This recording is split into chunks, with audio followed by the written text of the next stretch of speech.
Halo teman-teman, hari ini kita akan bahas ya untuk update dari pergerakan Bitcoin dan juga Ethereum. Saya juga mau bahas tentang yang lain-lainnya seperti Dominance, Total 3, dan juga Money Flow ya.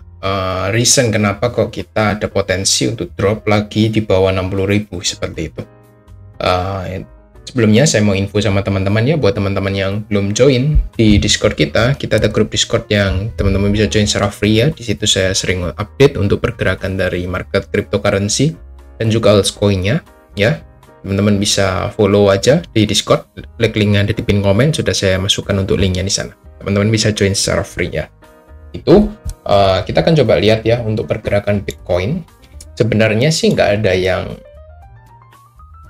berita gimana-gimana ya, bahkan kita lihat untuk DXY-nya dan juga market dari US ya, kita lihat S&P misalnya, kita lihat S&P 500, nah di uptrend parah naik ke atas gitu ya. Lalu kita lihat DXY, dia juga drop ke bawah gitu. Dan seharusnya apa, dolar indeks ini bisa turun ke bawah, harusnya bisa membawa market kripto kita itu at least rebound gitu ya, mengikuti dari market-market yang lain. Kalau teman-teman lihat dari XAU USD yang ini gold tradisional, dia juga cenderung bullish gitu ya. Rebound naik ke atas, di atas moving average ya. Tapi kita lihat apa yang terjadi di cryptocurrency, di Bitcoin ya. Dia malah drop ke bawah, di bawah area moving average ya. Dan bahkan membentuk lower low yang lebih rendah lagi, seperti itu. Nah, apa yang terjadi di sini ya? Kalau saya lihat kemarin, ini aksi terjadi panic selling ya, dan juga ada buangan barang dari institusi ya. Kita lihat kemarin kan Independence Day ya di US, jadi ETF semua itu libur ya, tapi natural seller itu kan tetap ada ya, sellernya dari misalnya Mt. Gox yang sudah mulai repayment ke customer-customernya itu sebagian kan, mereka kan bertahap ya untuk repaymentnya. Jadi bertahap dari bulan Juli ini mungkin sebagian kecil itu sudah mulai dijual-juali oleh investornya. Mereka taking profit sebagian, satu. Yang kedua kita lihat dari German government. Pemerintah Jerman itu juga aktif untuk menjual dari Bitcoin mereka. Itu mereka mengurangi posisi juga di market Bitcoin. Meskipun tidak semua, hanya sebagian ya, tapi itu juga memberikan dampak ke market. Lalu yang ketiga ada natural seller dari yang namanya miners. Itu memang setiap hari mereka berjualan kan ya, untuk membayar dari cost allocation dari listriknya mereka, maintenance, pegawai, itu kan mereka menjual sebagian memang untuk membayar maintenance-nya mereka untuk di miningnya, seperti itu. Jadi ya kita lihat kalau ada seller tapi nggak ada demand ya, inilah yang terjadi. Dia drop dari area support ya, bukan supply. Kita lihat ini ada area support kuat. Tapi menurut saya ada hal yang cukup lucu yang bisa kita lihat di sini ya. Kita lihat di sini ya secara volume ya. Ketika dia retest lagi pertama di area 60.000, ini volumenya gede. Lalu kita retest lagi di sini. Retest di sini saya tandai ya untuk area retest di area 60.000-nya. Setelah itu kita jebol ya. Kita lihat ya, kita bandingkan volume dia retest ya. Ini volumenya besar tapi lebih kecil daripada sebelumnya. Di sini juga sama. Dan kita masih rebound ke atas. Lalu di sini ini sempat lumayan besar untuk volumenya, tapi tidak lebih besar daripada volume yang pertama. Di sini kita besar volumenya, tapi kita masih bisa bertahan dengan ya bukan cukup baik ya, dia tidak bisa membentuk swing low ya. Jadi ya cukup bertahan aja sideways. Lalu yang terakhir kita drop. Teman-teman bisa lihat ya, apa yang teman-teman lihat di sini, bahwa volume kita sebenarnya itu decreasing ke bawah secara overall. Tapi kenapa kok kita bisa drop ke bawah ya? Ini namanya kita nggak ada namanya buyer ya, atau buyernya memang juga lagi cabut juga, nggak ada orang yang bisa menahan di harga area support gitu. Memang sengaja dibikin panik marketnya kalau saya lihat. Kenapa? Karena seharusnya ya ketika dia jebol, orang-orang akan cenderung exit ya, dan harusnya volumenya bukan gini, harusnya volumenya naik dong ke atas gitu, seperti bullish kemarin kan ya. Kita lihat, nah volumenya naik ke atas gini, harusnya kan seperti itu ketika memang semua orang exit di market. Tapi apa yang terjadi di sini, ketika kita drop itu tidak dengan volume ya, volumenya decreasing ke bawah, tapi harganya drop ke bawah. Jadi ya ini merupakan satu manipulasi juga di market ya. Memang big player ingin coba mendapatkan harga yang lebih murah lagi, diskon lebih murah lagi. Apalagi kemarin waktunya libur, mereka belum belanja ya di harga-harga 60.000 ke bawah. dan market diberi diskon sekitar 5% untuk di Bitcoin-nya. Jadi mereka mungkin hari ini akan wait and see, atau mereka akan coba belanja. Nanti kita akan coba lihat untuk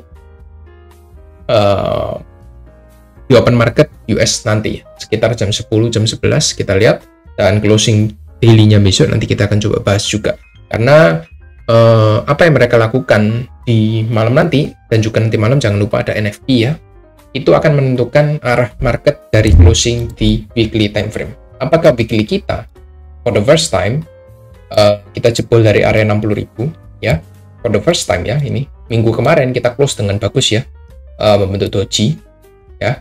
Apakah minggu ini kita akan melihat seperti ini untuk closingnya? Jadi kalau misalnya closingnya seperti ini ya, ini most likely kita akan menuju 51.000 gitu ya.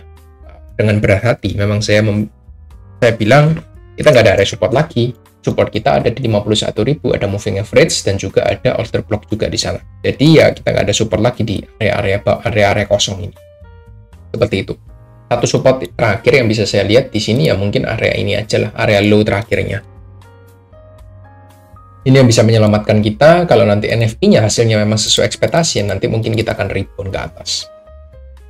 At least kita membentuk doji dulu. Kalau next day-nya kita bisa rebound ke atas, ataukah kita langsung nanti membentuk engulfing ya kita nggak tahu. Kita nanti harus lihat sama-sama. Hari ini hari penentuan, teman-teman bisa pantau juga. Kalau misal hari ini kita nggak ada make a move yang gimana-gimana, dan kita cenderung sideways saja di area ini, ya berarti ya weekly close-nya sudah dipastikan ya, kita nggak mungkin make a move di hari Sabtu Minggu yang cukup impulsif ya. Di Sabtu Minggu kita mungkin akan close seperti ini. Bearish engulfing ya, itu menandakan bahwa market mungkin akan drop ke 51.000. Seperti itu. Dan bisa saya lihat. Lalu, saya sudah pernah bahas ya, ketika harga drop di area 60.000. Ketika dia drop pertama kali tanggal 24-25 Juni, saya infokan bahwa kita nggak boleh close di area ini ya, di area kotak biru ini, atas dan bawah ini, dengan waktu yang cukup lama gitu.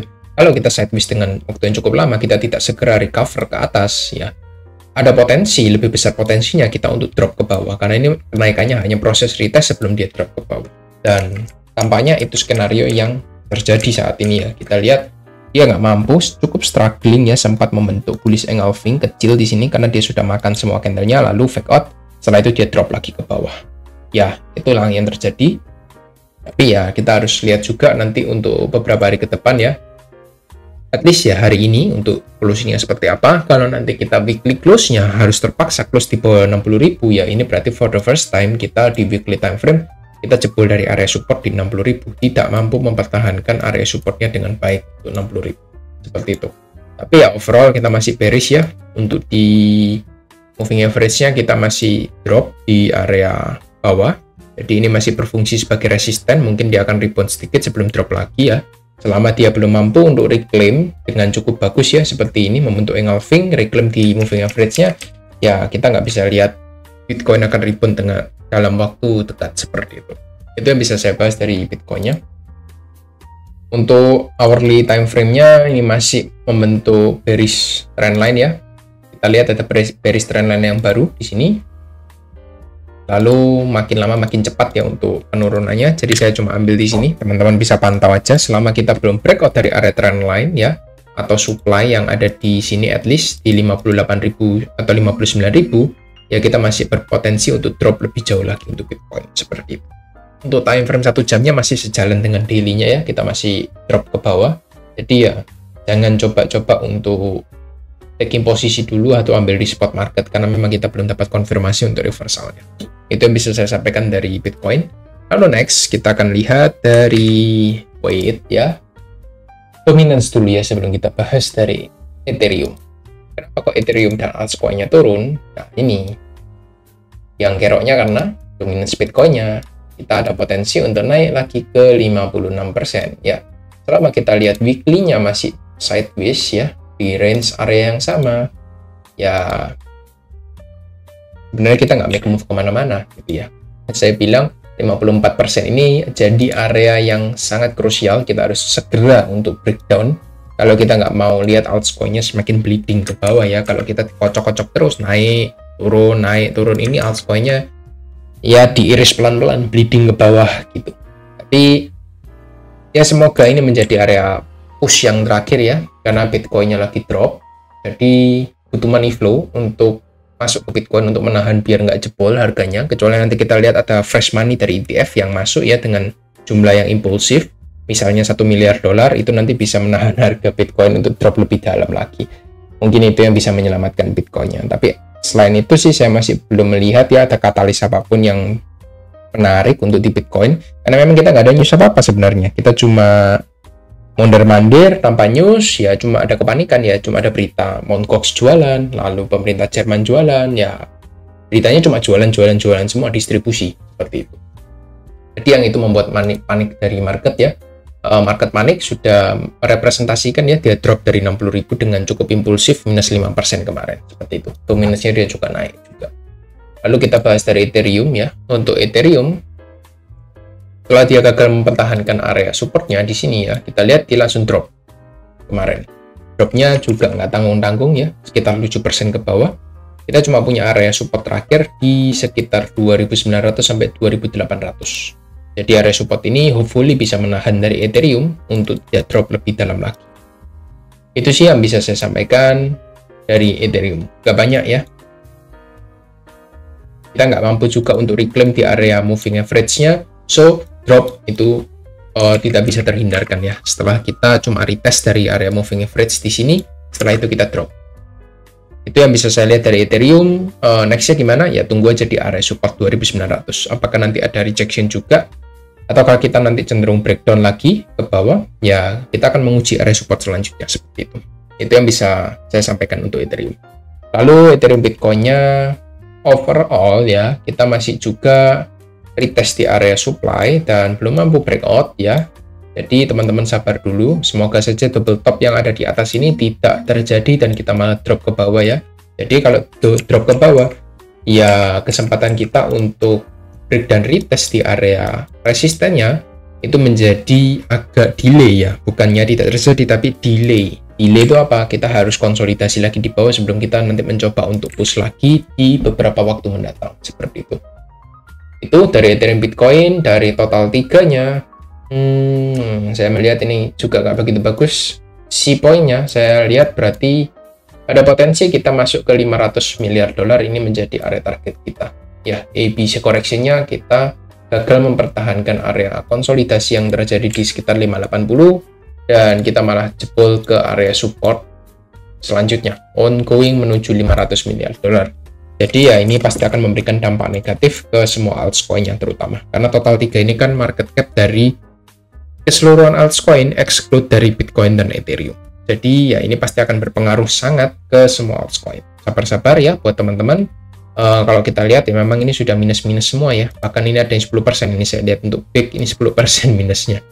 Ya, kita lihat EIVO bahkan sudah masuk area membentuk lower low yang baru ya. Untuk EIVO 0,3 ya. Surprisingly kita sudah minus berapa persen ini kalau dari atas? 90%. Ya, seperti itu. Ya, total 3-nya sudah mulai drop ke bawah. Jadi ya, teman-teman tunggu aja. Kalau yang belum entry, tunggu aja lah di area 500 nanti kelanjutannya seperti apa. Karena memang secara overall ya ini menjadi satu koreksi yang sehat ya, wave-nya 1, 2, 3, 4 dan harusnya nanti kita bisa terbang ke wave selanjutnya, wave 5 di atas gitu. Ini wave koreksi ya, jangan kaget kalau dia membentuk ABC correction ya. ABC-nya B-nya cuma pendek, setelah itu kita membentuk C koreksinya drop lebih dalam lagi untuk si koreksinya. Gitu. Saya expect dia drop ke $500 miliar ya, ini nggak terlalu jauh ya, sekitar 8%, tapi biasanya ini akan memberikan implikasi double ke market ya, sekitar altcoin-nya bisa drop 20% lagi ke bawah, jadi teman-teman bisa mendapatkan diskon lagi yang teman-teman mau, seperti itu. Itu aja sih yang saya bisa bahas untuk altcoin dan Bitcoin update ya. Mungkin nanti kalau teman-teman mau adakan live ya, untuk membahas untuk altcoin teman-teman, teman-teman bisa bantu saya untuk capai 20 likes dan nanti kita akan coba jadwalkan di minggu ini ya, atau minggu depan at least ya, di hari Senin itu nanti kita akan coba live streaming untuk bahas cryptocurrency altcoin-nya bagaimana. Seperti itu. Thank you semua dan see you on next video. Nanti kita akan buat video di besok ya, setelah hasil NFT release dan juga market dari ETF-nya tutup ya. Karena kan memang mereka ETF buka hari Jumat, ini kan hari ini hari terakhir ya. Jadi nanti mereka pasti akan make a move decision. Either dia akan mempertahankan area 60.000 ataukah dia biarkan aja dia drop di bawah 60.000 biar nanti retail-retailnya panik seperti itu. Nanti kita akan bahas di update video besok. Thank you semua dan bye-bye.